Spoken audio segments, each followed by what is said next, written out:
mahalaga ang trabaho. Pero mahalaga rin siyempre ang pahinga. Dito sa Pilipinas, ramdam ba ang work-life balance? Alamin sa unang balita live ni Bea Pinla. Bea, kumusta naman ang work-life balance sa mga nakausap mo?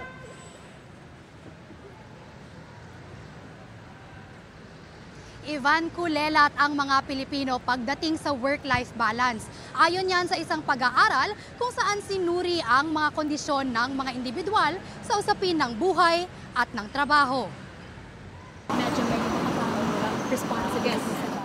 Ang single working mom na si Divine, tila nakasanayan na ang routine niya na kayod, uwi, alaga ng bata. Kaya nang tanungin kung masasabi niyang may work-life balance siya, sagot niya, hindi ko sure. Feeling ko hindi.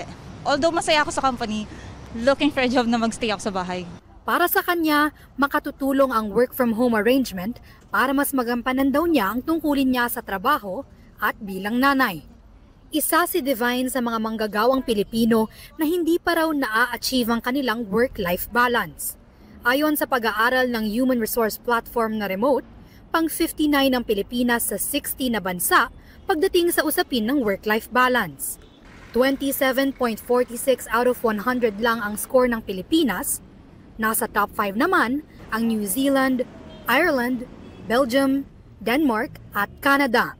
Kabilang sa mga sinuri sa pag-aaral ang statutory annual leave, paid maternity leave at average hours work ng empleyado. Ang ilan namang nakausap ng GMA Integrated News, kontento naman daw lalo na't sapat ang sahod at benepisyong natatanggap nila mula sa kanilang kumpanya.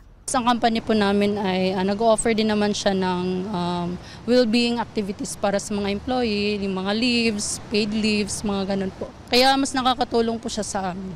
Nabibigay naman po nila yung mga tama at sapat na benefits namin. Tapos maayos naman po sila na magpasahod.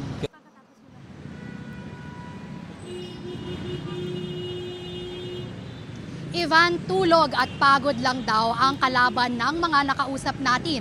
Pero sa kabila nito, naniniwala sila na tama lang ang kanilang work-life balance. At yan ang unang balita mula rito sa Quezon City, Bea Pinla para sa GMA Integrated News. Kapuso, para laging una ka sa mga balita, bisitahin at mag-subscribe sa GMA Integrated News sa YouTube. Sa mga kapuso abroad, samahan nyo kami sa GMA Pinoy TV at sa www.gmanews.tv.